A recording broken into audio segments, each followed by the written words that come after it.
안녕하세요. 저는 올해 60살 오미경입니다. 남편과 함께 경기도 화성에서 살고 있습니다.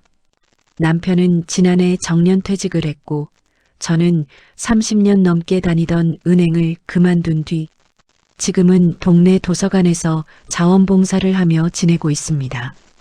평생 앞만 보고 살다 보니 이제야 조금은 여유를 찾았다고 생각했는데 마음 한구석은 여전히 편한 날이 많지 않습니다. 저희는 아들 하나를 두고 있습니다. 37살 준혁이는 IT 회사에서 일하고 있고 며느리 한지우는 제약회사 연구원입니다.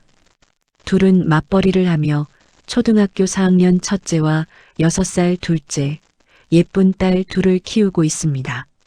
저는 손녀들이 참 좋습니다. 아이들이 주말마다 집에 오면 거실은 금세 웃음소리로 가득 찹니다. 첫째는 책 읽는 걸 좋아하고 둘째는 제 손을 붙잡고 동네 공원을 걷는 걸 가장 좋아합니다. 아이들이 할머니하며 달려와 안길 때면 세상 부러울 것이 없었습니다. 하지만 저와는 달리 아직도 손녀들을 아쉬워하는 사람이 있었습니다. 바로 올해 83이 되신 시어머니였습니다. 명절이든 생신이든 가족이 모이는 날이면 어김없이 같은 말씀이 시작됐습니다. 준혁이도 이제 아들 하나는 있어야지. 처음에는 그러려니 했습니다. 평생 그런 시대를 살아오신 분이니까 생각이 쉽게 바뀌지 않을 거라고 여겼습니다.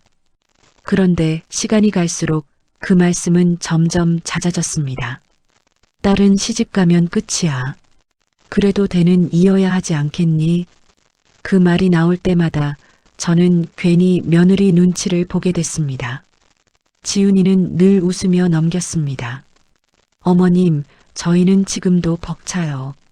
짧게 대답하고 화제를 돌렸지만 웃는 얼굴 뒤에 지친 기색이 점점 짙어지는 건 저도 알 수 있었습니다. 그날 식사는 어색한 분위기 속에서 끝났습니다. 며느리는 애써 웃으며 설거지를 도왔고 아들은 아이들과 놀아주는 척했지만 누구 하나 먼저 셋째 이야기를 꺼내지는 않았습니다. 시어머니도 더 이상 말씀은 하지 않으셨지만 이미 식탁 위에 던져진 한마디는 모두의 마음에 무겁게 남아 있었습니다.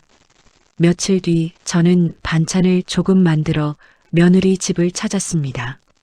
평일이라 손녀들은 학교와 유치원에 가 있었고 지훈이는 재택근무를 하고 있었습니다. 초인종을 누르자 밝게 웃으며 문을 열던 아이의 얼굴이 순간 굳어 보였습니다. 어머님 오셨어요. 억지로 웃는다는 걸 금방 알 수 있었습니다.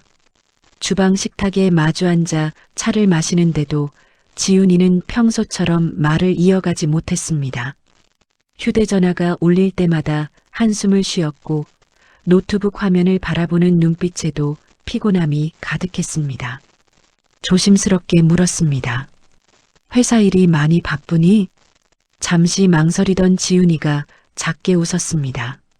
일도 일인데 요즘은 시할머니 집에 가는 게 더 긴장돼요. 그 말에 저는 아무 말도 할 수 없었습니다. 알고 보니 발표회가 있던 날 이후 시어머니께서 아들에게 전화를 몇 번이나 하셨다고 했습니다. 준혁아, 아직 늦지 않았다. 딸 둘도 예쁘지만 손자는 있어야 하지 않겠니?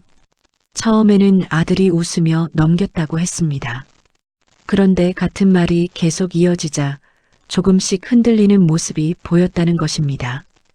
지훈아, 시할머니 말씀도 완전히 틀린 건 아니잖아. 며느리는 그 한마디가 가장 힘들었다고 했습니다.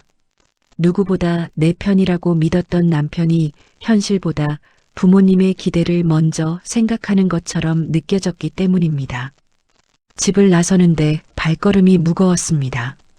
며느리를 위로하고 왔지만 마음은 오히려 더 답답했습니다. 집으로 돌아오니 남편이 제 표정만 보고도 무슨 일이 있었냐고 물었습니다. 저는 짧게 한숨을 내쉬며 말했습니다. 이대로 두면 안 될 것 같아요. 남편은 신문을 내려놓고 조용히 제 얼굴을 바라봤습니다. 시어머니 말씀을 누군가는 멈춰야 해. 그 말을 하고도 제 마음은 편하지 않았습니다. 상대는 제 시어머니였습니다. 평생 어렵게 모셔온 어른이었습니다. 하지만 이번만큼은 모른 척할 수 없다는 생각이 점점 더 커지고 있었습니다. 그리고 그날 밤 제 예상보다 더 큰 일이 벌어졌습니다. 퇴근한 아들 준혁이에게서 한 통의 전화가 걸려왔습니다. 그 아이의 떨리는 목소리를 듣는 순간 저는 이 일이 단순한 잔소리로 끝나지 않을 것이라는 걸 직감했습니다. 더 마음이 쓰였던 건 아들이었습니다. 예전에는 할머니, 그런 말씀은 이제 안 하셔도 돼요. 라며 웃어넘기던 아이가 어느 순간부터는 아무 말 없이 밥만 먹기 시작했습니다. 그 침묵이 저는 더 불안했습니다. 누군가의 말이 오래 반복되면 그게 어느새 당연한 것처럼 마음속에 스며들기도 한다는 걸 저 역시 살아오며 많이 봤기 때문입니다. 그렇게 불안한 마음이 커져가던 어느 일요일이었습니다.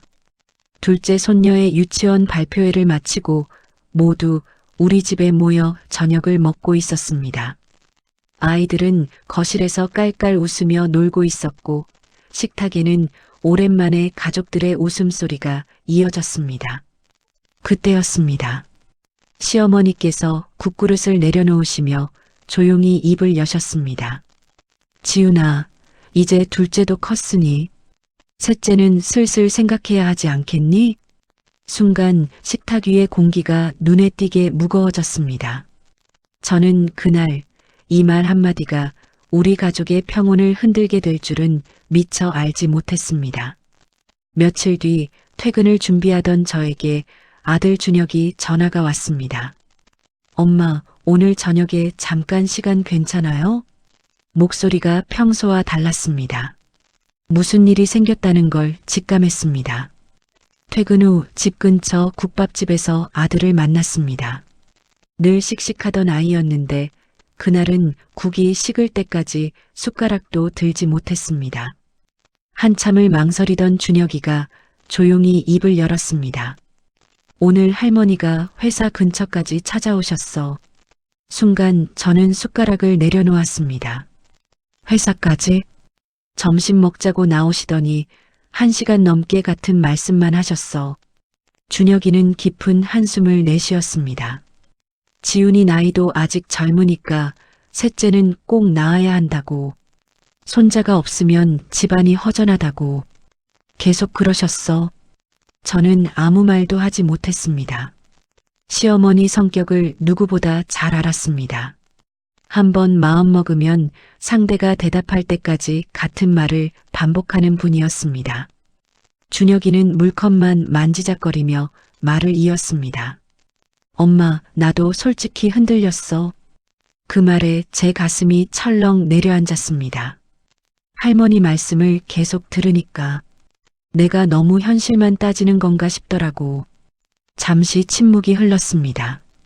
하지만 준혁이의 다음 말은 더 마음을 아프게 했습니다. 그런데 집에 가서 지훈이를 보니까 아무 말도 못하겠더라. 며느리는 그날도 밤늦게까지 노트북을 펴놓고 회사 일을 하고 있었다고 했습니다. 아이들 숙제를 봐주고 저녁을 차리고 설거지를 마친 뒤에도 일을 이어가는 모습을 보면서 차마 셋째 이야기를 꺼낼 수 없었다는 것입니다. 엄마, 지훈이가 너무 지쳐 보여. 준혁이의 목소리에는 미안함이 묻어 있었습니다.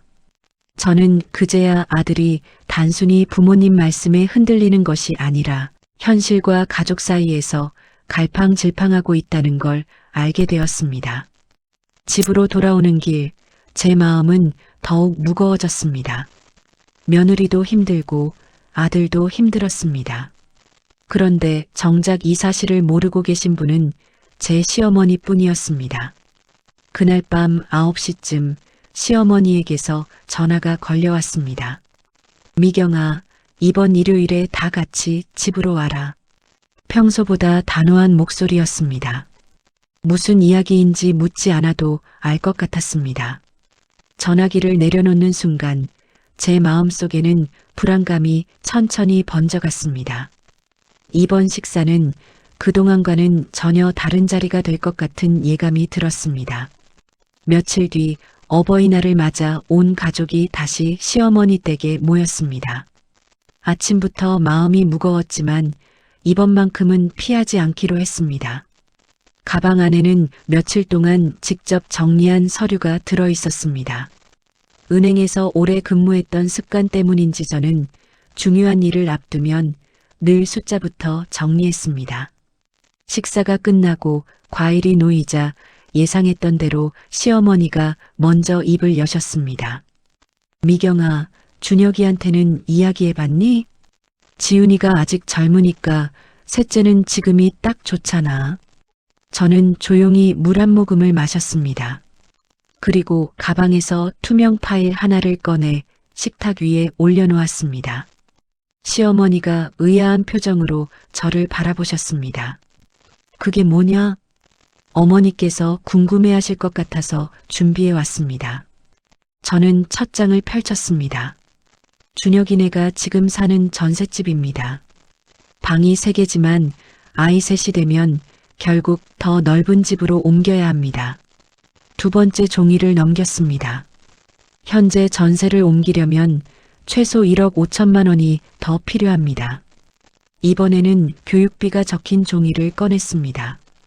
첫째와 둘째가 중학교, 고등학교에 들어가면 사교육비와 생활비는 지금보다 훨씬 늘어납니다. 식탁은 점점 조용해졌습니다. 저는 마지막 장을 꺼냈습니다. 그리고 가장 중요한 게 있습니다. 지훈이가 셋째를 낳으면 최소 1년 이상 회사를 쉬어야 할 가능성이 큽니다. 승진도 늦어지고 경력도 끊길 수 있습니다. 그 손실은 월급 몇 달로 끝나는 문제가 아닙니다. 준혁이는 처음 보는 자료라는 듯 놀란 얼굴로 서류를 바라보고 있었습니다. 저는 천천히 시어머니를 향해 시선을 돌렸습니다. 어머니, 이 모든 부담을 감당하면서도 셋째를 낳아야 하는 이유가 무엇인지 저는 아직 답을 찾지 못했습니다. 시어머니는 잠시 말이 없으셨습니다. 그러다 조용히 말씀하셨습니다. 우리는 그렇게까지 계산하면서 애를 키우진 않았다. 저는 고개를 끄덕였습니다. 맞습니다.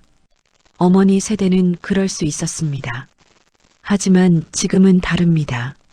집값도 교육비도 노후도 모두 각자 책임져야 하는 시대입니다. 잠시 숨을 고른 뒤 마지막 한마디를 꺼냈습니다. 저도 손자가 있으면 좋겠습니다.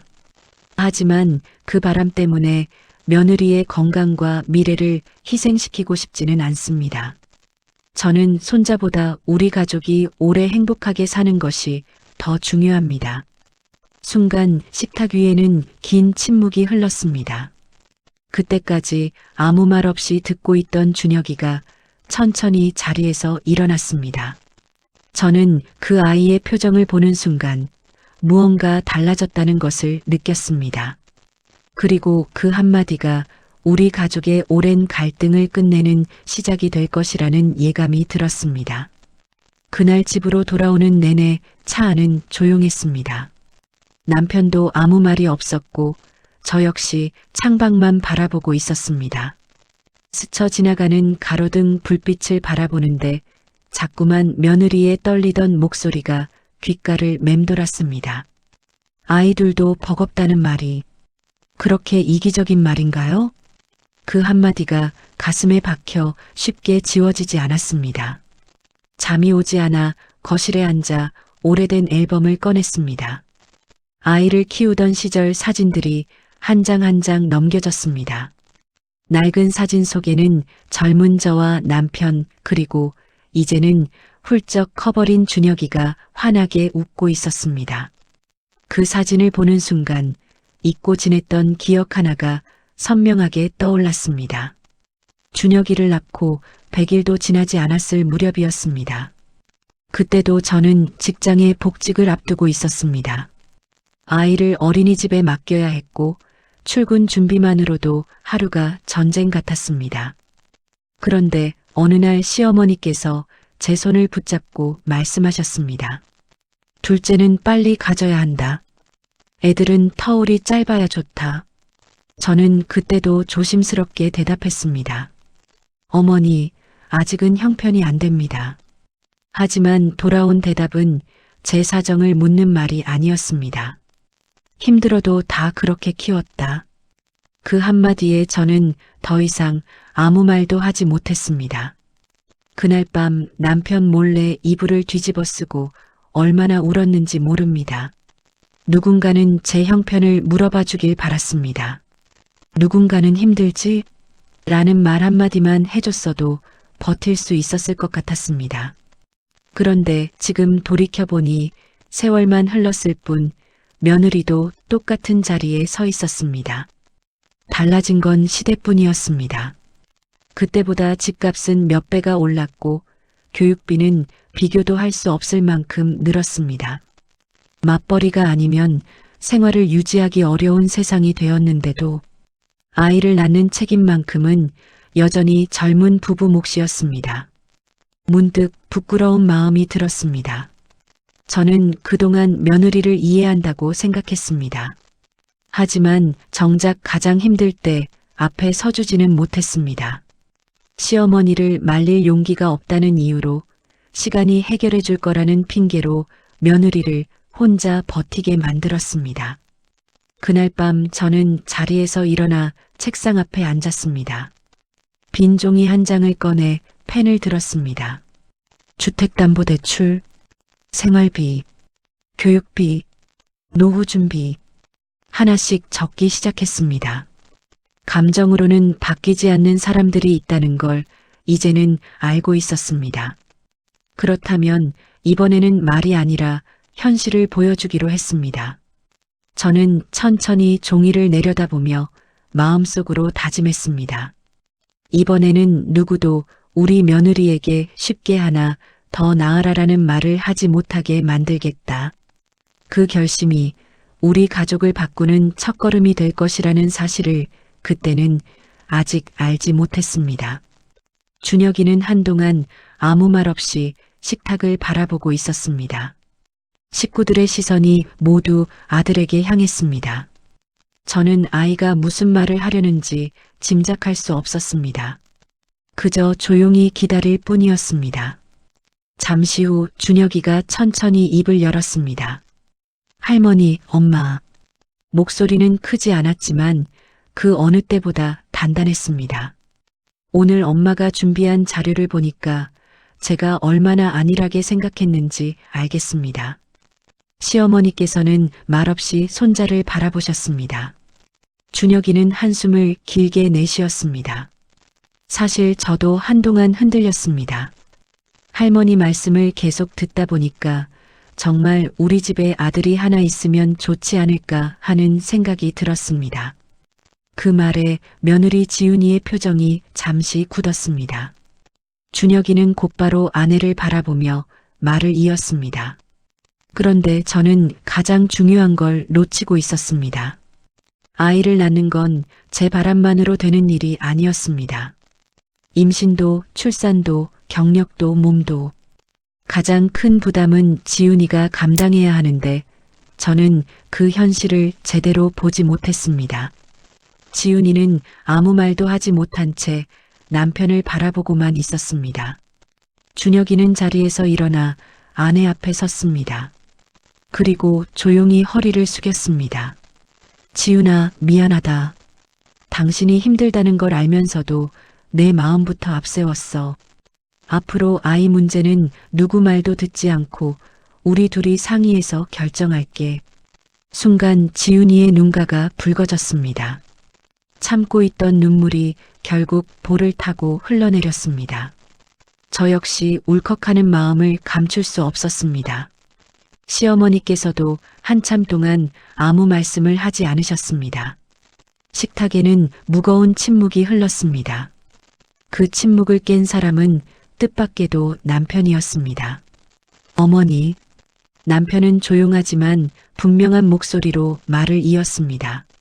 저도 미경이 생각이 맞다고 봅니다.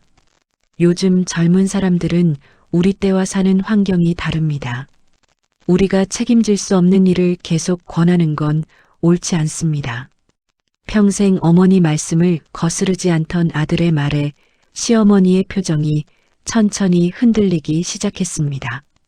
한참 동안 말없이 앉아 계시던 시어머니께서 깊은 한숨을 내쉬셨습니다. 내가 너무 내 생각만 했구나. 그 짧은 한마디에 모두가 시어머니를 바라봤습니다. 나는 손주 욕심인 줄만 알았는데 너희들한테는 큰 짐이었겠구나. 시어머니의 목소리는 처음보다 한결 작아져 있었습니다. 이어서 천천히 지훈이를 바라보셨습니다. 지훈아, 그동안 마음고생 많이 했지? 지훈이는 눈물을 닦으며 고개를 저었습니다. 아닙니다, 할머니. 하지만 시어머니는 다시 말씀하셨습니다. 아니다. 내가 미안하다. 다시는 이 문제로 너를 힘들게 하지 않겠다. 그 말을 듣는 순간 제 마음속에 얹혀있던 커다란 돌 하나가 비로소 내려앉는 것 같았습니다. 저는 그날 깨달았습니다. 가족은 누군가를 이겨서 지키는 것이 아니라 서로의 삶을 이해하는 순간부터 비로소 하나가 된다는 것을. 그리고 우리 가족에게도 아주 오랜 갈등이 끝나가는 조용한 변화가 시작되고 있었습니다. 어버이날 식사 이후 우리 가족은 조금씩 달라지기 시작했습니다. 신기하게도 시어머니께서는 더 이상 셋째 이야기를 꺼내지 않으셨습니다. 처음에는 저도 믿기지 않았습니다. 혹시 시간이 지나면 또 같은 말씀이 시작되지 않을까 걱정도 했습니다. 하지만 그런 일은 없었습니다. 몇 달 뒤 첫째 손녀의 학교 운동회가 있었습니다. 예전 같았으면 손자였으면 좋았을 텐데 라는 말씀을 먼저 하셨을 시어머니께서 그날은 새벽부터 손녀들이 좋아하는 김밥을 싸고 계셨습니다. 운동장에 도착하자 두 손녀가 멀리서 손을 흔들며 달려왔습니다.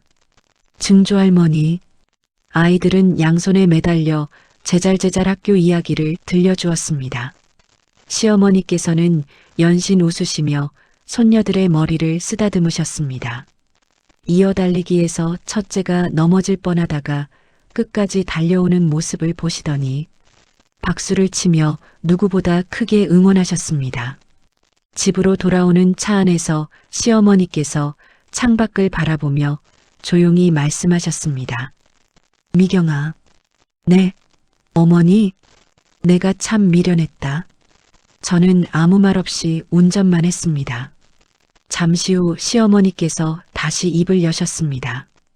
저 아이들이 이렇게 예쁜데 나는 왜 손자만 바라보고 살았는지 모르겠다. 그 목소리에는 후회가 묻어 있었습니다. 저는 웃으며 대답했습니다. 어머니, 늦지 않았어요. 아이들은 지금도 어머니를 정말 좋아하잖아요. 시어머니께서는 고개를 끄덕이며 조용히 미소를 지으셨습니다. 그날 이후 명절이 찾아와도 가족이 모여도 더 이상 손자 이야기는 나오지 않았습니다. 대신 첫째 손녀가 받아온 상장 이야기, 둘째가 그린 그림 이야기로 식탁은 웃음이 끊이지 않았습니다. 며느리 지훈이도 예전보다 훨씬 편안한 얼굴이 되었습니다. 회사에서 승진했다는 소식을 들었을 때는 시어머니께서 누구보다 먼저 전화를 걸어 축하해 주셨습니다. 지훈아, 정말 고생 많았다. 그 한마디를 듣고 며느리가 울먹이며 제게 말했습니다. 어머니, 이제야 진짜 가족이 된 것 같아요. 그 말을 듣는 순간 저도 눈시울이 뜨거워졌습니다. 살아보니 가족이란 누군가를 내 뜻대로 바꾸는 사람들이 아니었습니다. 서로의 삶을 이해하려고 한 걸음씩 다가서는 사람들이 가족이었습니다. 그리고 아이는 누구의 기대를 채우기 위해 태어나는 존재가 아니었습니다. 사랑받기 위해 태어나는 존재였습니다. 저는 지금도 두 손녀의 손을 잡고 공원을 걸을 때마다 생각합니다. 우리 가족을 이어준 것은 손자가 아니었습니다. 서로를 존중하는 마음이었습니다. 혹시 이 영상을 보고 계신 분들 가운데 비슷한 고민을 하고 계신 분이 있다면 꼭 말씀드리고 싶습니다. 아이를 낳을지 말지는 다른 누구도 아닌 그 삶을 살아갈 부부가 함께 결정해야 할 문제입니다. 가족의 행복은 성별이 아니라 서로를 배려하는 마음에서 시작된다는 것을 저는 60살이 되어서야 비로소 배웠습니다. 그리고 그 깨달음은 제 인생에서 가장 늦었지만 가장 소중한 선물이었습니다. 이 영상이 마음에 와닿았다면 구독과 좋아요로 응원해 주세요. 오늘 하루도 건강하고 행복하세요.